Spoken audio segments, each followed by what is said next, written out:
Welcome, everybody, back to the Friar Podcast and YouTube channel. Today, we are going to be talking about Jose Berrios, who it was just reported that the Padres and the Dodgers are both basically fielding offers to the Twins and trying to make a move for him. Definitely fits the criteria of what the Padres would be going after.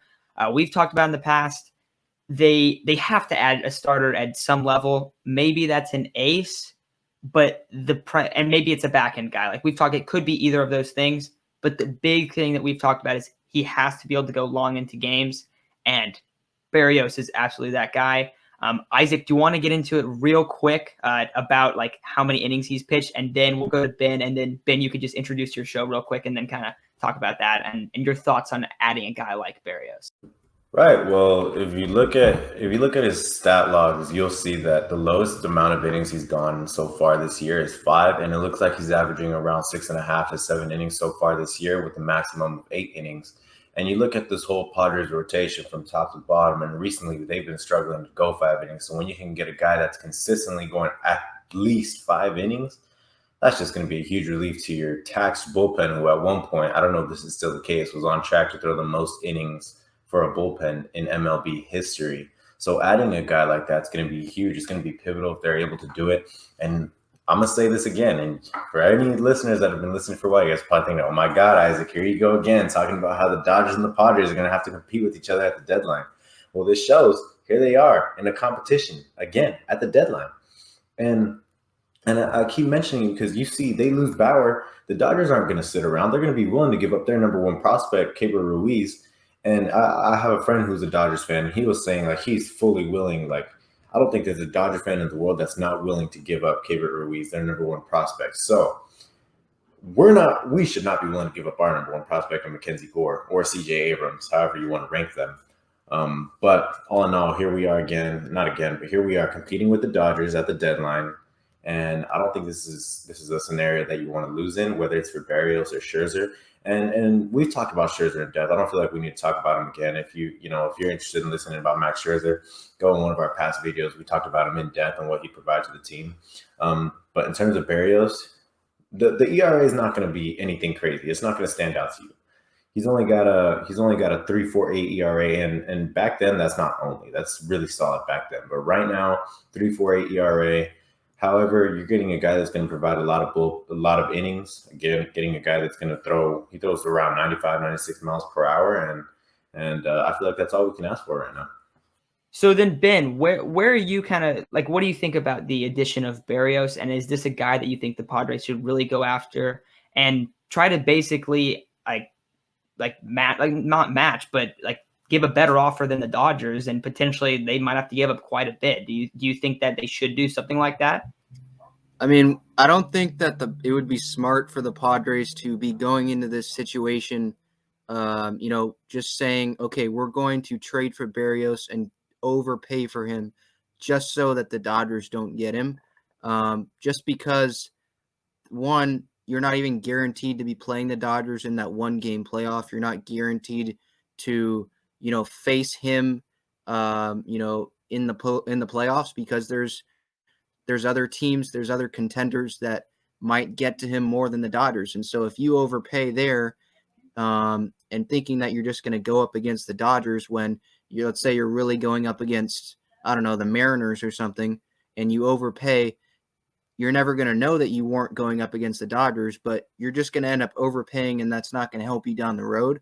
I get what Isaac's saying about Jose Berrios and, the impressive stats that he's had, his consistency, the fact that he's been giving length to the Minnesota Twins, something that the Padres rotation hasn't seen much consistency of this year other than Yu Darvish and Joe Musgrove at times.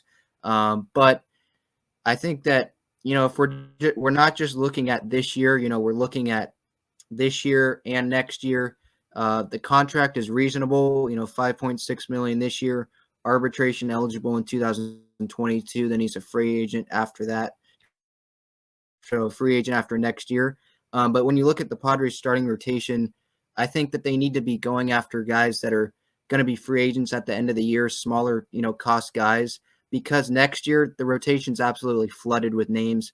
Adrian Morejon, Mike Clevenger, Ryan Weathers, Gore, hopefully if he can, find something in the minor leagues. You have Mason Thompson, Reese Kinnear. Those guys can fill in as well. Matt Strom might even be an option as, an insurance piece if they don't pick up guys in the bullpen. So I think that Berrios is a great name. He's a great pitcher. But I think just because he's not a free agent at the end of the year, I think it'll just clog up the rotation even more. And that'll make what? Mike Clevenger, who you're going to be paying a lot of money, who they already signed to an extension, the 4 or 5 starter in the rotation. So I just think that it would be a good move if he was a free agent at the end of the year. And I think another thing to, look at is, in the postseason, he's pitched well. But in the postseason, you really only need 3 starters. The wild card game, you have Darvish. And then in the DS, you're going to have 3 starters probably. That's going to be Musgrove, and it's going to be a combination of either Ryan Weathers, Chris Paddock, or Blake Snell. So if you're going to acquire Berrios, then that means that you're not going to be using a Weathers, starting, and he's proven that he can pitch against the Dodgers. You're not going to be using, a guy like Chris Paddock, and I understand that fans may, want that. But I think if going into September, October, if Paddock's in that mindset after he came off the IL, that he's can dominate anyone, I think that's the guy they'd want, in the postseason. So that's my thoughts on the Berrios situation. No, I like that you bring up the cost. When you just heard the name, it's okay, time to get excited. This is a really good guy, fits the criteria of what the Padres need. I definitely understand the argument of, you want a guy that is a free agent at the end of this year. Definitely get that. And I think for some cases that makes sense. But I'm also going to say what we've seen from this season, that you can never have too many arms. And that's the one thing. But I do agree with you in terms of cost, because the guy that we've brought up a lot in the past is Maeda. And Maeda is not going to cost as much. And he's a free agent at the end of the year, isn't he? I believe so. If not, no, he's not either. No. So they've been looking for guys for a little bit more control. But there was a couple names that have been brought up in the past of guys that are free agents at the end of the year. And the guy that we've mostly talked about in that case has been Scherzer. But then it comes out that Scherzer wants an extension. So it's a little bit interesting when you start looking at, okay, what is the cost? Is it worth it to go and get a guy that is going to have to get bumped down the rotation when Mike Clevenger comes back in 2022? Is it worth it to pay that extra cost to go get him? And then, of course, the question, well, what's the cost? And it was reported.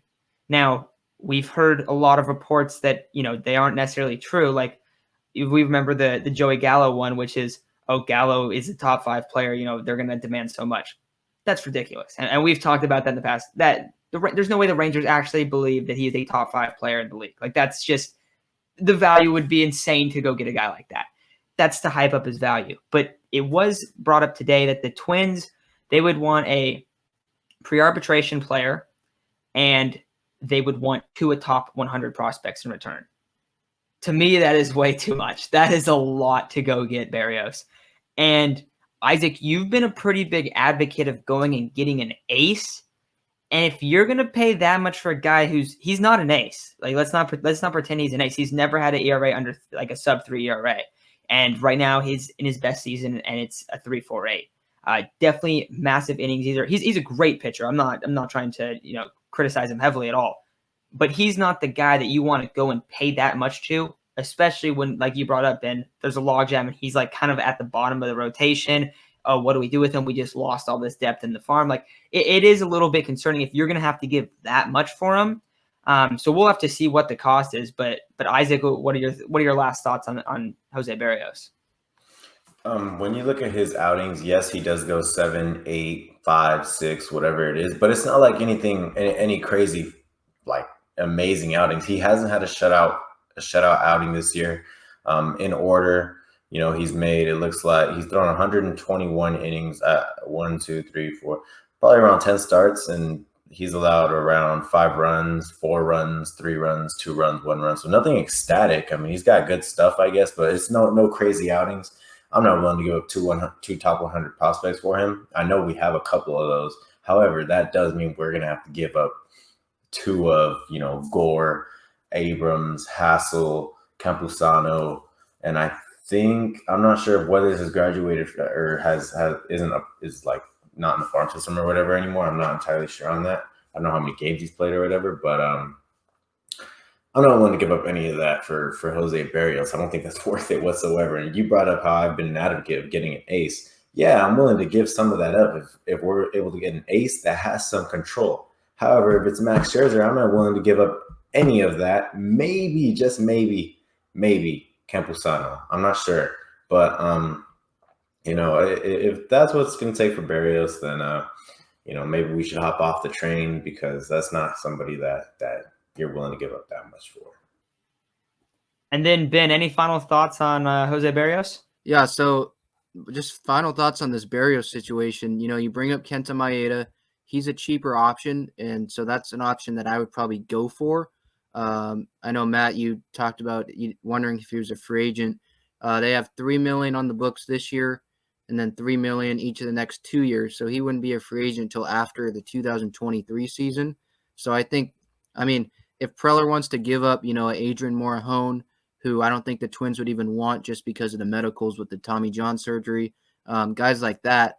But I think that, me and Jacob talked about this on the Talking Friars podcast like a week ago about some trade deadline targets. And, John Lester's out there as a free agent at the end of the year. John Gray's out there. I think going after those guys would be smarter just because it wouldn't create that logjam next year in the rotation. And really, what's if you ask yourself what the one reason why the Padres want more starting pitching, is it really, for them to, be aces in the rotation and start playoff games?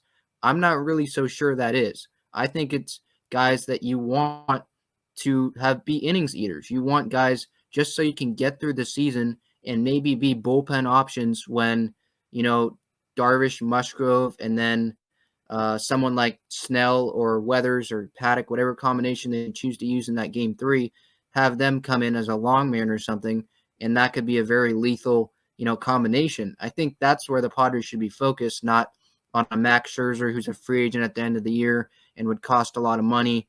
Not guys that are, while those, the Maeda contract's pretty good, team friendly, you're going to have him for a lot of years. And so I just think that having, just going for free agent starters is a better scenario.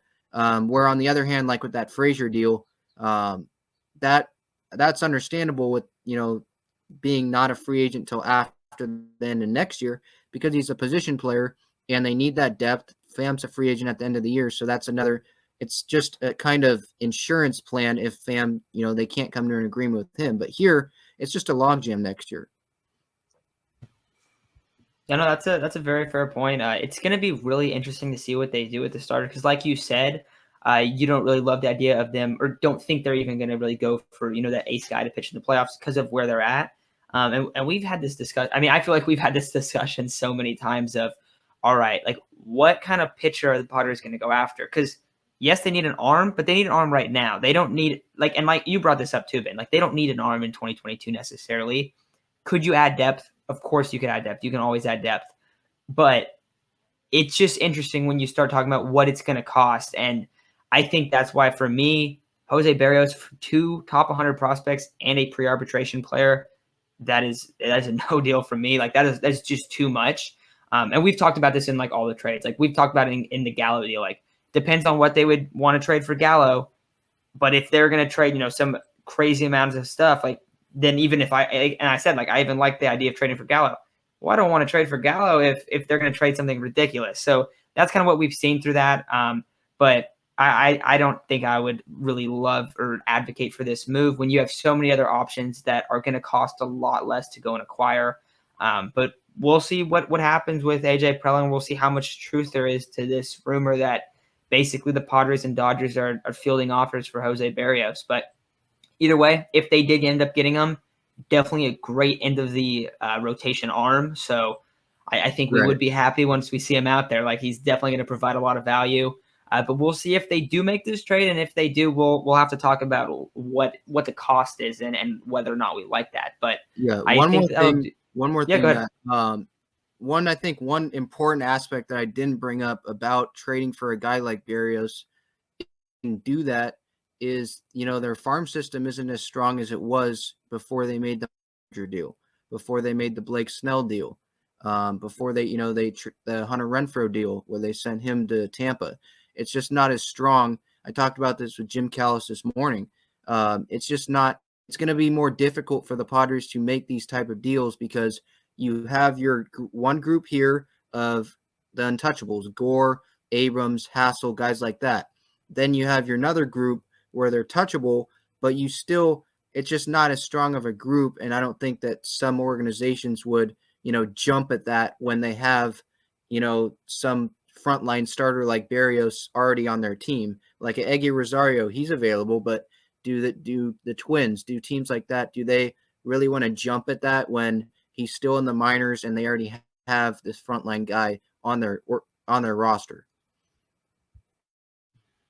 No, that's a very fair point, and that's where it kind of becomes.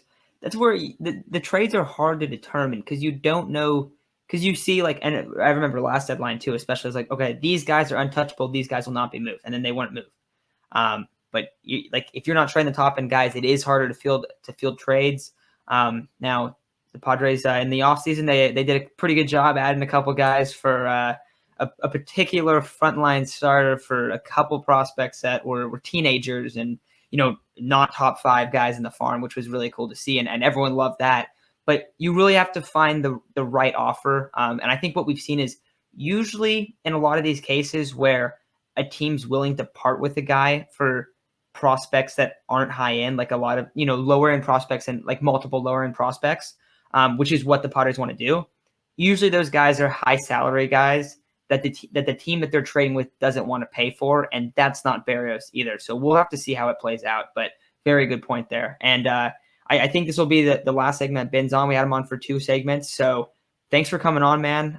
If you guys didn't check out his show on Monday when we posted the Adam Frazier Fit episode, make sure to go and sub here, and I'll also add his thing. But anything else you want to add, Ben, before we take off? Yeah, definitely. So at Talking Friars on Twitter and Instagram, have interviews every week. Again, like I mentioned, we've interviewed Matt Vasgersian, Stephen Woods of Ben & Woods, Braden Suprenant, Jesse Agler, voice of the Padres. We're looking to get some other big names on. So again, just make sure to subscribe and just be, on the lookout for all the Padres content. Yeah, awesome. Thanks so much, Ben. Really fun time, and we'll talk to all of Friar Faithful very soon.